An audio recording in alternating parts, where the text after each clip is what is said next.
Everybody. This is Anne speaking, and I'm so looking forward to this webinar. I'll welcome everybody to this workshop or webinar on building exponential teams and how do we create different environment for our teams to perform exceptionally. Just to give a little bit of background on where I come from, I was born in the DRC, grew up there, and so I've got Belgian nationalities, speaking French and Flemish, and that's where this accent comes from. Then I went to Europe and studied economics and business accounting and came to South Africa and just fell in love with the country. And I've spent 20 years in corporate environment, responsible for finance, finance, HR, and IT.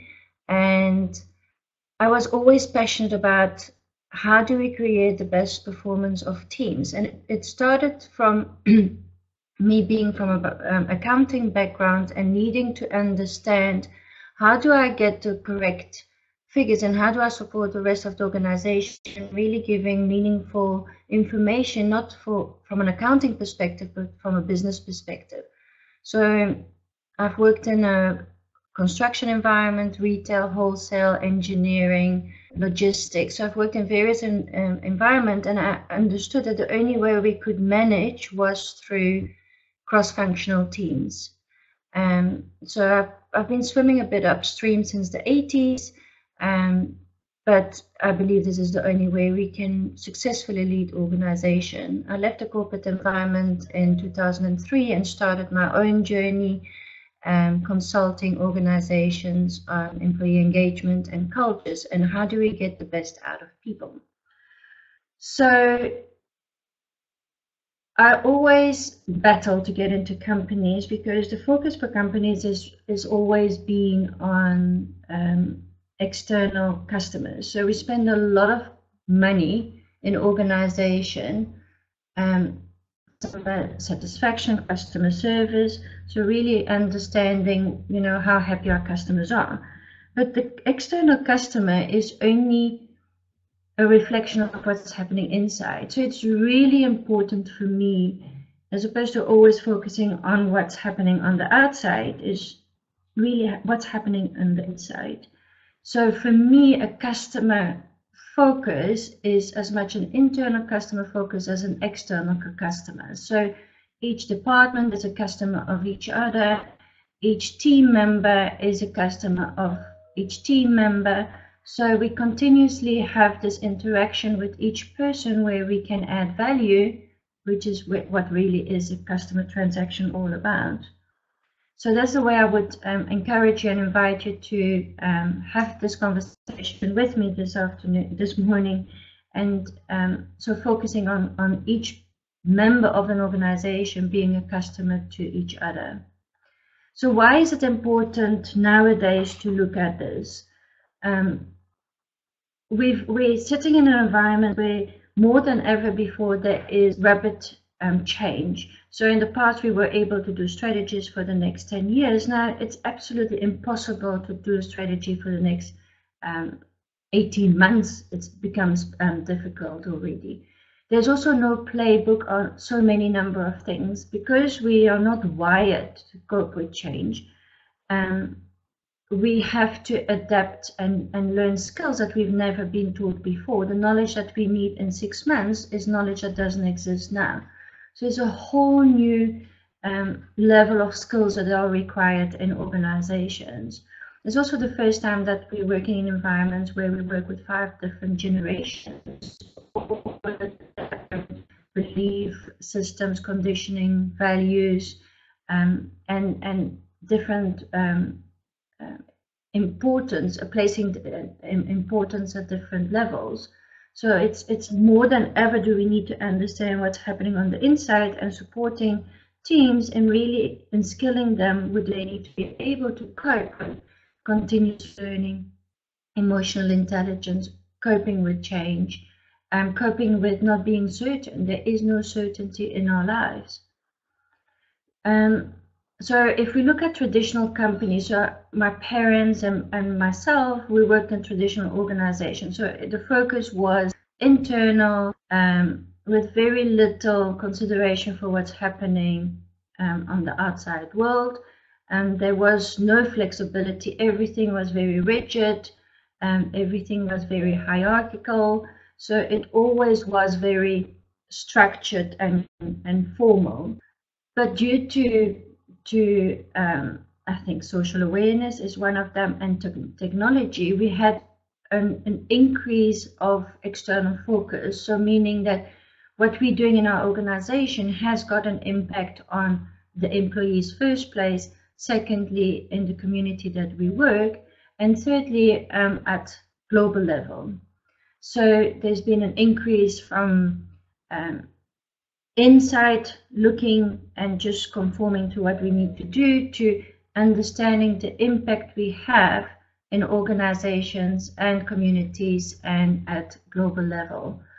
At the same time, because we are not singular anymore and on our own, we've had to learn to be flexible and increasing in collaboration. So we can't offer everything to everybody, and the only way we can deliver product or service is through collaboration, with the continuous focus on the meaningfulness and the purpose of the organization. And if we look at the global trends that are happening, there's an interesting survey done by Deloitte and Touche this year in 2018 on the human capital trends globally. And they find that the greatest importance that they place in organization is understanding the symphonic C-suite. So what do they mean by that?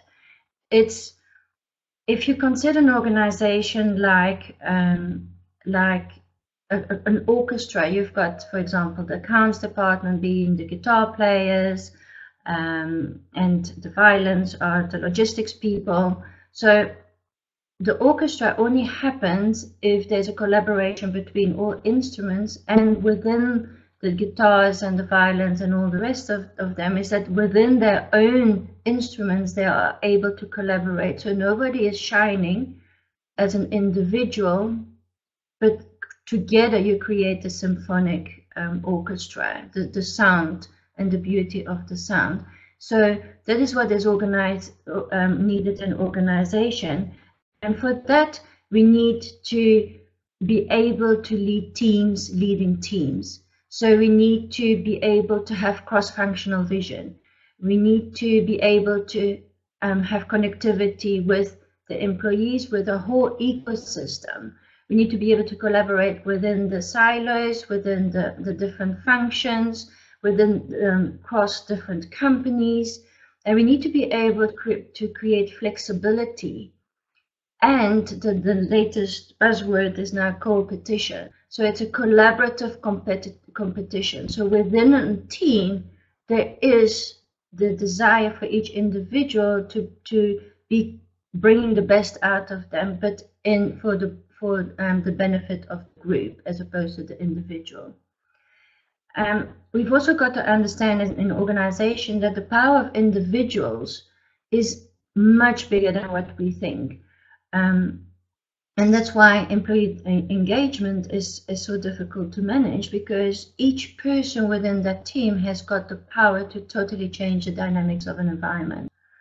So I'd like to start off with doing a survey first. So I'm going to open it. So I just need to know, sorry, you can give comments. I will be able to see the comments. If there are any questions, you're very welcome to ask the questions. It looks like that survey is complete. Let me just try this one. Yes, I see that people are able to vote. So the question is, who do you believe is responsible for culture in an organization? Do you believe it's a management responsibility? Do you believe it's each individual's responsibility? Do you believe it's HR that is responsible? Who do you believe is responsible in organizations? So I see when I go into organization, culture and employee engagement and team function is always perceived. If there's an HR department, managers believe that it's the HR department. If there's no HR departments, people believe that it's the CEO or the executive team that is responsible for that. So I'm quite interested to see who do you believe that is responsible for culture in an organization. So for me, culture is the behavior that is the behavior in the organization. It's the sum of behavior of all individuals within an organization. So it is what is tangible. I'm not talking about what is written on walls on what a culture should look like, but on what is tangibly happening in an organization, to what is the behavior that is currently in an organization. And you can have different cultures in different teams within an organization. That is also quite an interesting dynamics to observe, that you have different cultures within an organization and they might even be clashing. So let me end the polling here. And so not everybody has done the, I can't see what the results are here. So maybe the question wasn't asking, can anybody give me feedback if it was possible to actually write down what the question was or what your result was? Maybe there's a possibility that I've got a problem at that level.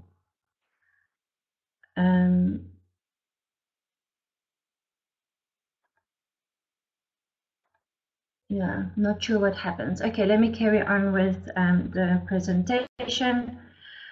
So if we look at the values in an organization and how important they are in defining the culture in an organization, if we look at Enron and the value statements that they had, so they had 4 values: integrity, communication, respect, and excellence.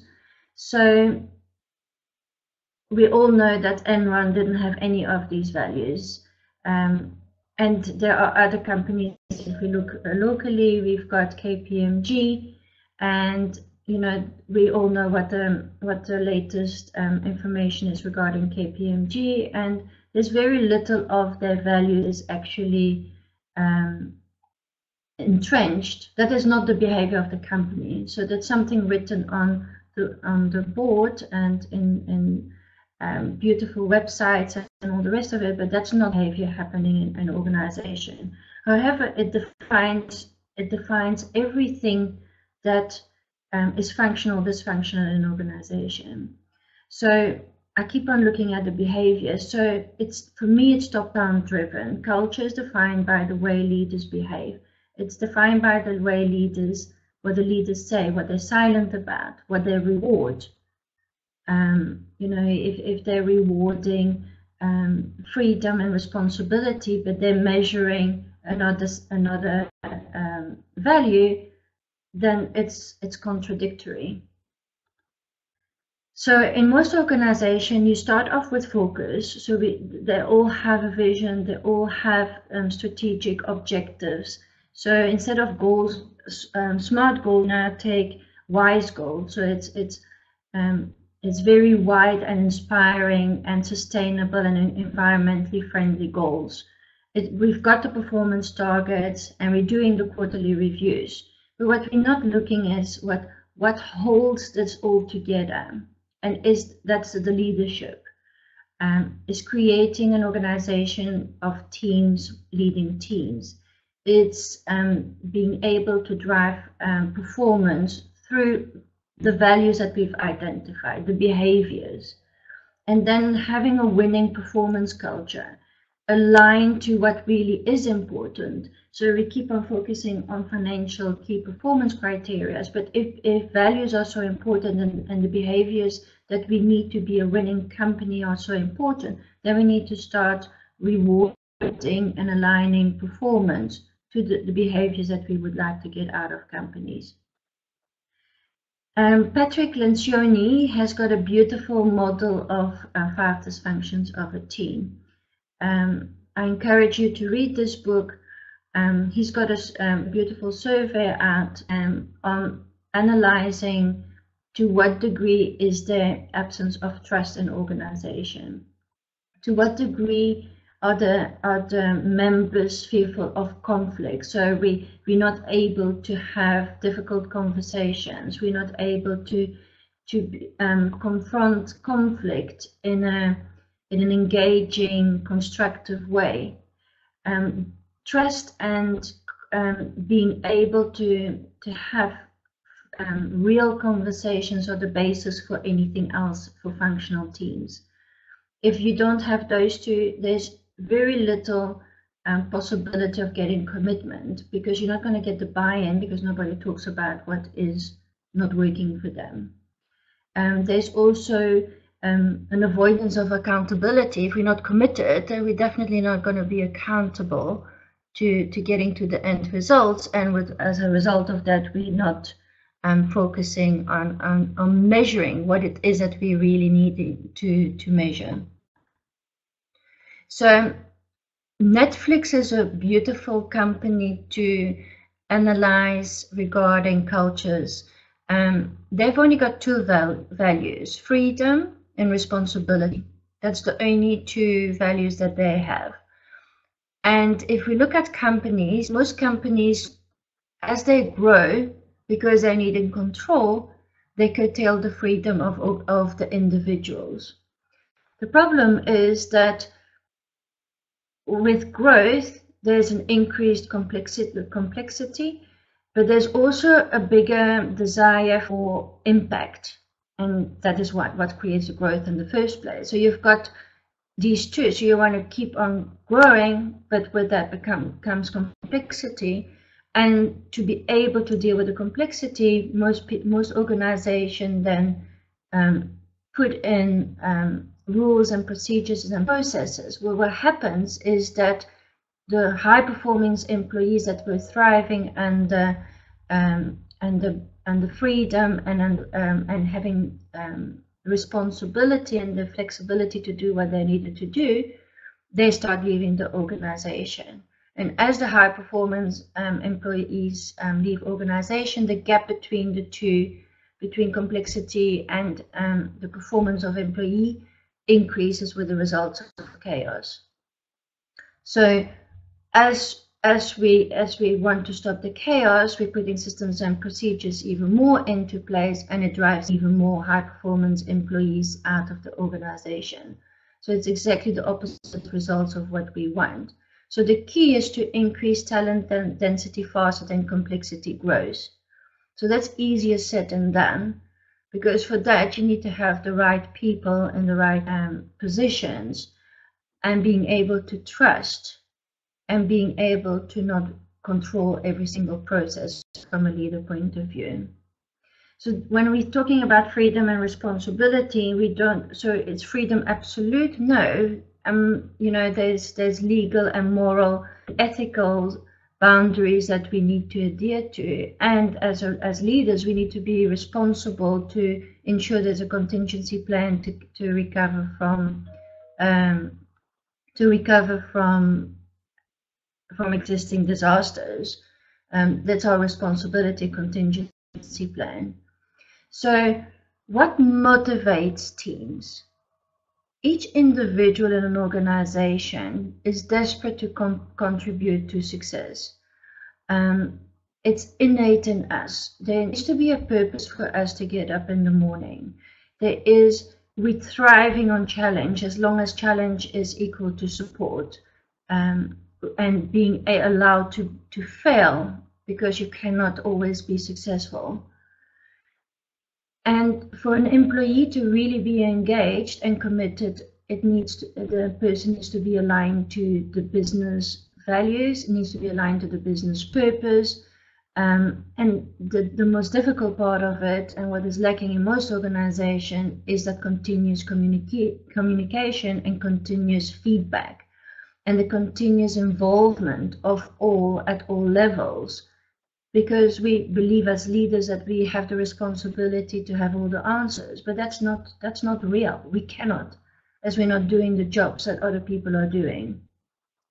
So we've got this innate need to continuously learn, to continuously contribute, and to be successful. As we're social beings, so we don't want to be successful on our own.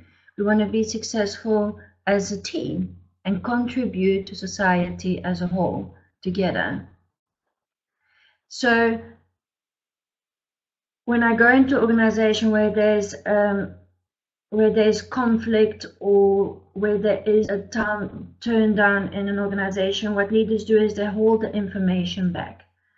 They're not being transparent, and they believe they're protecting the employees in that environment, but it's the opposite. The worst that can happen in any relationship is not being transparent. So at Netflix, they call it radical honesty. So it is really about being transparent and open and saying, this is the situation, this is what is required, what is it that we need to do as a team, and what is it you can do as a team, as individuals, to get us through this status.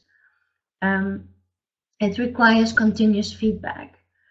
So again, Netflix talks about start, stop, continue. So it's giving continuous feedback in the passage, in meetings, in any environment, at lunch, giving feedback to each other and saying, start doing this. I would appreciate, or I invite you to start sharing more, or I invite you to share the ideas that you have with everybody. But it's also being able to say, stop sending emails without backup information, or stop not being aware of what's happening around you and giving that person feedback, or acknowledging when something right is happening, like please, what you're doing on this project, I appreciate your input, your value, your commitment, your responsibility on the team, and I really acknowledge your contribution. And the best way to identify how strong your commitment is in your team is to really create opportunities to have conversations around real issues in the organization and debate them, to really look at all possible angles, so that you know that going forward you're able to get all ideas and make the best decision as a leader going forward. So it's being able to, and this needs to be cultivated. We believe that in organizations that people don't contribute. It's not something we are taught in school. At school, we are just told to repeat the information that's already been given to us. In a home environment, most of us didn't grow up in a home environment where we were able to have conversation with our parents, where we could debate vigorously about the things that don't work for us, or to give us different opinion. Even within own family environments, it's not always possible to be able to cultivate those strong debates. So it's not something that you start immediately and then everybody is on board. It is cultivating, it's continuously engaging in that process. So we've got to understand what got you here as a company won't get you there in the future, because things don't change. So we've got to keep on focusing at the future. So what is needed? What talent is needed? What culture is needed? What values are needed? What strategy is needed for us to go and reach 6 months or a year down the line? And also remember that in the past, we had people staying in organizations for a lifetime. Now with the millennials, the average stay in an organization is 18 months, because they understand that if they don't add meaning and purpose in that organization, they can find it somewhere else, because it's all about purpose and meaning. And it's okay for people to be able to contribute for 18 months and then they can move on. The skills that you require now may not be the skills that you require in 6 months, and allow that person to move on and use those skills and their strengths in another environment. So you've got to remember that you build a team, and not that you're raising a family that stays with you forever and ever. It's about having an impact in society, which hopefully your service and your product does, and having the right team in that environment at the right time.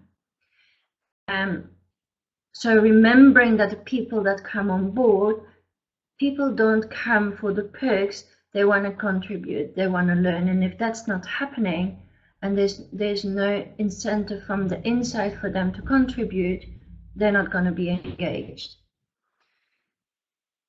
And the contradictory thing to everything we've been taught is that you've got to minimize the rules as you grow, so that you can be more flexible and that you're able to be more agile and respond quicker to changes in the environment. And that is only possible if the team members can react to it quickly. And again, for that, you need to have the right people in the right places. Otherwise, you're not going to be able to trust it, and you're going to control the process. So it's a continuous striving for higher performing people. And that it doesn't come from the employee. It is created by the culture that is happening in an organization. I've developed what I call the I-SCAN model. So it's looking at an organization. So if you look at the logo, you see the exclamation marks. It's looking at each member, each team within an organization, and really understanding what the behavior, the performance, the environment, and the ability and the talent is in an organization, and really doing like a scanning of what is real. So nothing intangible. We're thinking that soft skills are tangible, intangible, soft issues, but actually it's translated in behavior that's very measurable. So going into organization, going into your teams and understanding what is the behavior, what are the values lying behind this, what is the leadership looking like? Is this a leadership that we needing to take the company going forward? So you can look at all these different aspects of leadership, of understanding human dynamics, in being able to create high-performing cultures. To excel, you need to be able to allow performance to happen, and that can only happen in an environment where your team is allowed to learn. Not really, learning like we've been taught, learning in a workshop environment, in a training environment, but learning on the job, taking processes and problems within the organization and really learning through that process, what is working, what is not working. Understanding what brings a team into flow or an individual into flow. What is the best way, when do they bring their strengths to the team? And those two environments or those two conditions allow the innovation and the creativity that is required, which then allows the increase in performance, which then allows the company to excel. So if we look at environment, is what is the physical environment in which a company is performing? What are the constraints? What are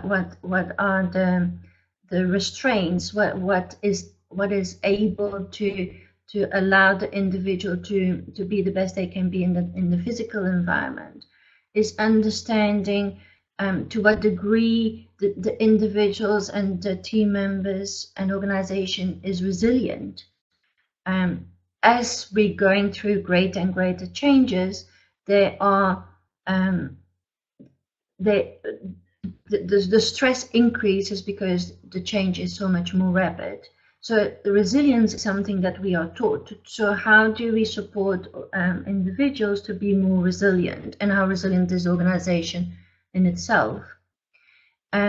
What is the ethos and the purpose of the organization, and is that aligned to, or are the individuals aligned to that? Do they live those values? Do they live the purpose of the organization?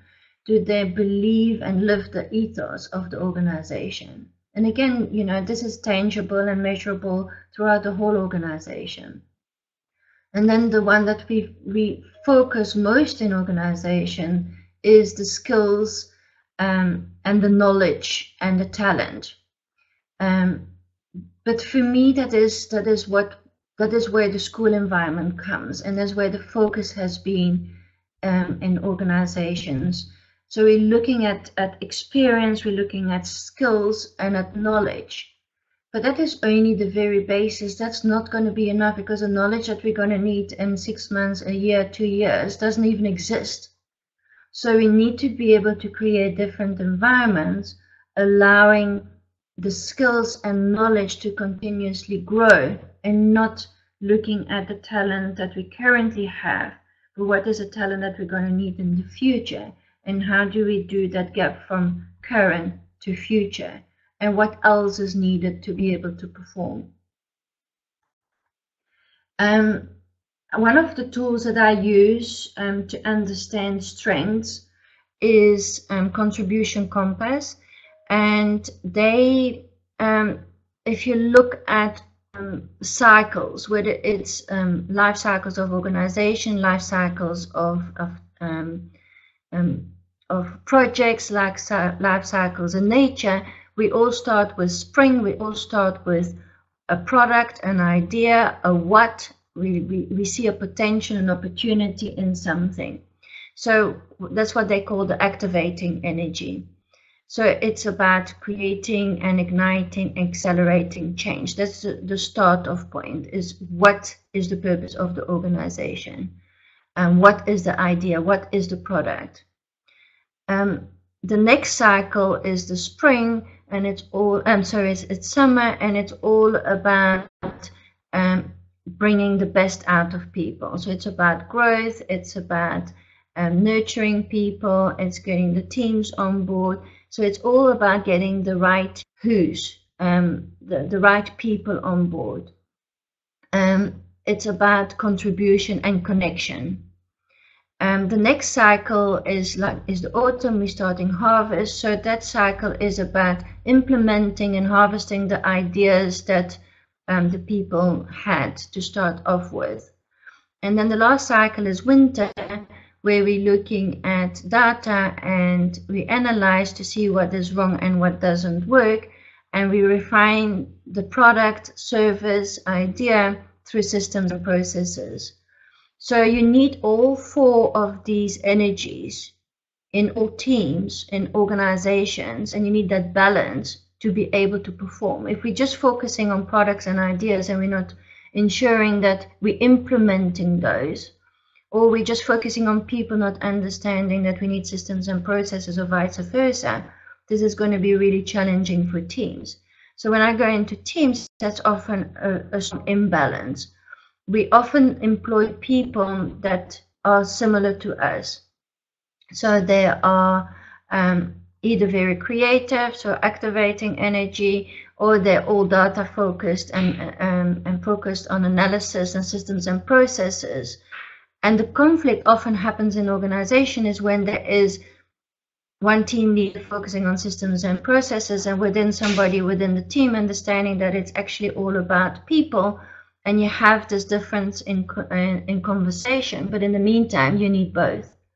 So understanding which cycle in the cycle you are in your project or in your team, and whether you have a balance, and what energies needs to be leading the project. If it's a new project, then you're often better off that in that moment in time, a person with an activating energy is leading the team. It doesn't mean that it needs to lead the whole time. As the project changes, somebody else needs to take over responsibility to ensure that the right people are put on board, then afterwards that the projects are implemented.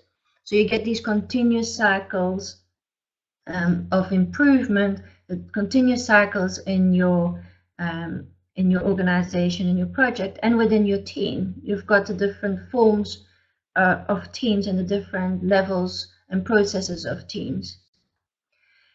What's also very important, and what I'm passionate about, and for me one of the most critical parts in organization, is creating leader of teams. So not looking at teams with one specific function, being able to create cross-functional teams at different levels for specific purposes. So these are not permanent teams, and that's where agile and flexible teams come into being. Is for a specific project, for a specific problem, temporary teams are created with specific people at different levels and different teams to be able to ensure the outcome of a specific solving of a problem or completion of a project.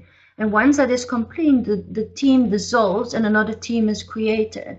That is where we need to start thinking differently and creating not permanent teams, but flexible, agile teams with the focus on specific project at that moment in time to get us in the future with what is needed in 3 months, 6 months down the line.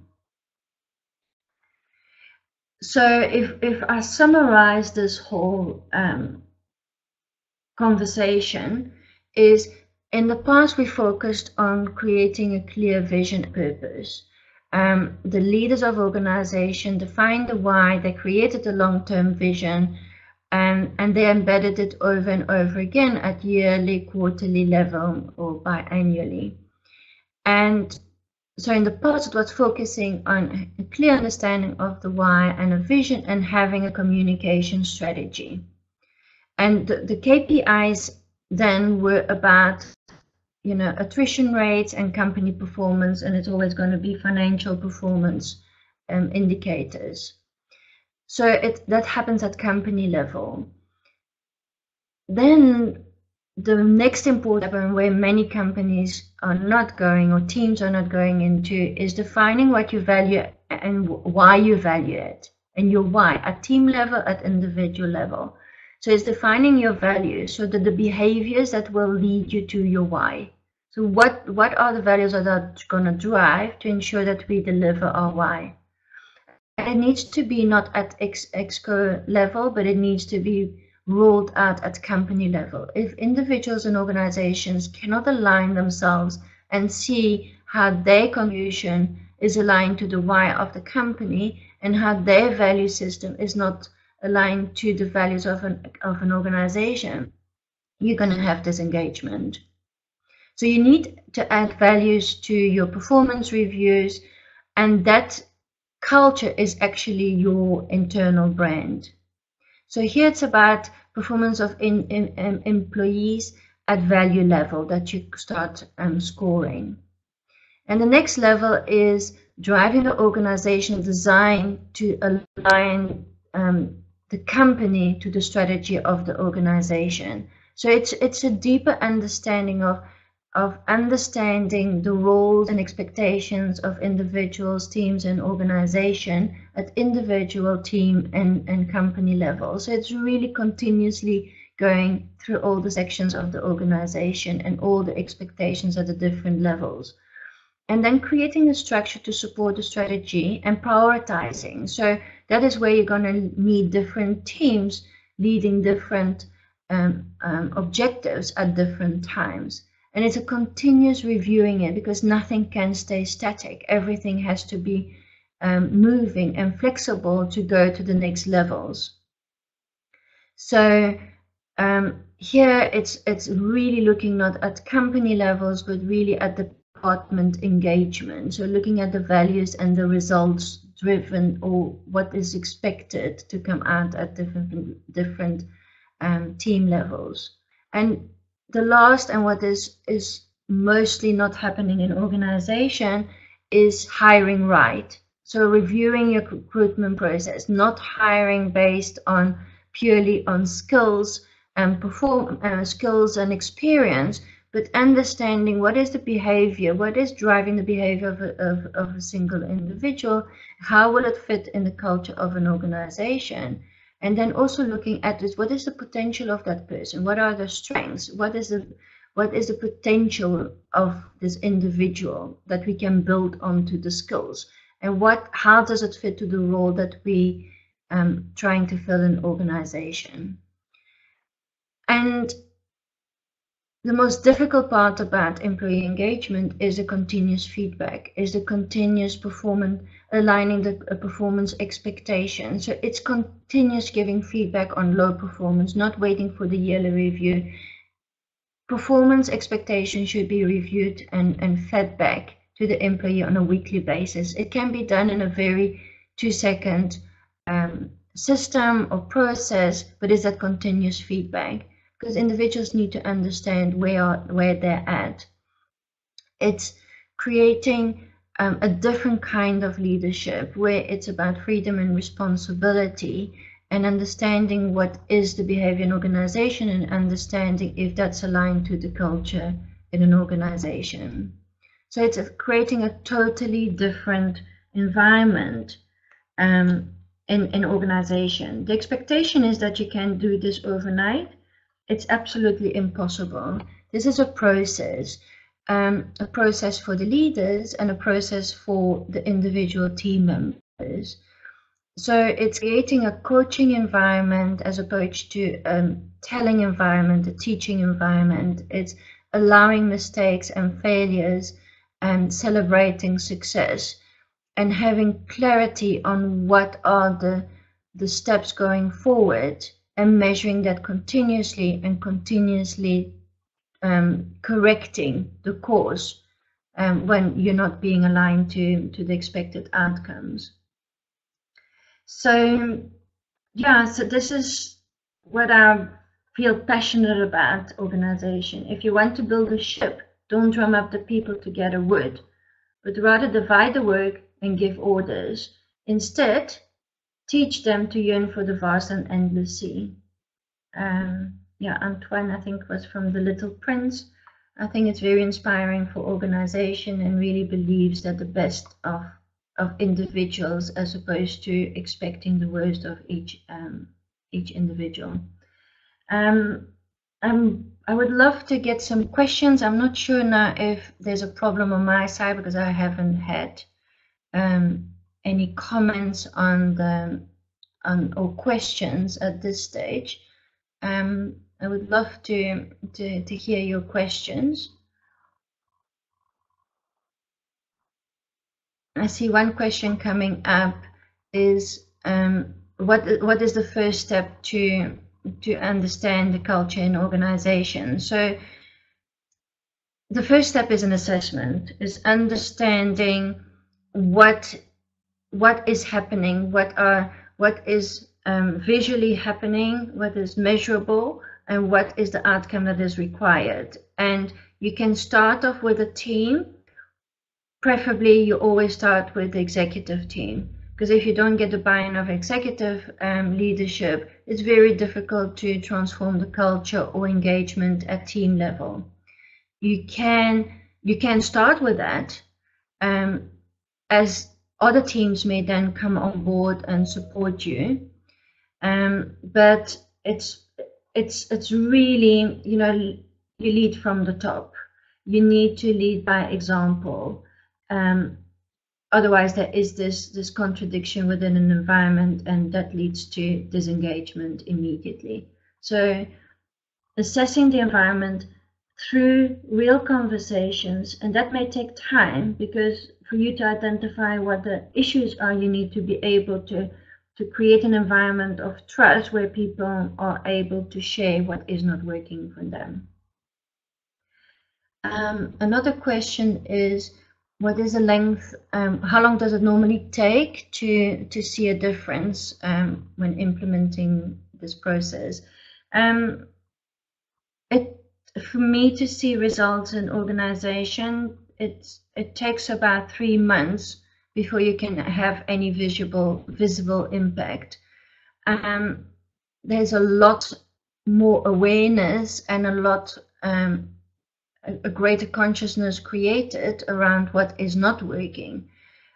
What is lacking is the accountability and responsibility, because it didn't happen in the past. It's very difficult to just change over, and from one day to the other, it's continuously getting feedback, and supporting engagement and supporting creating an environment where that is possible. Any other questions?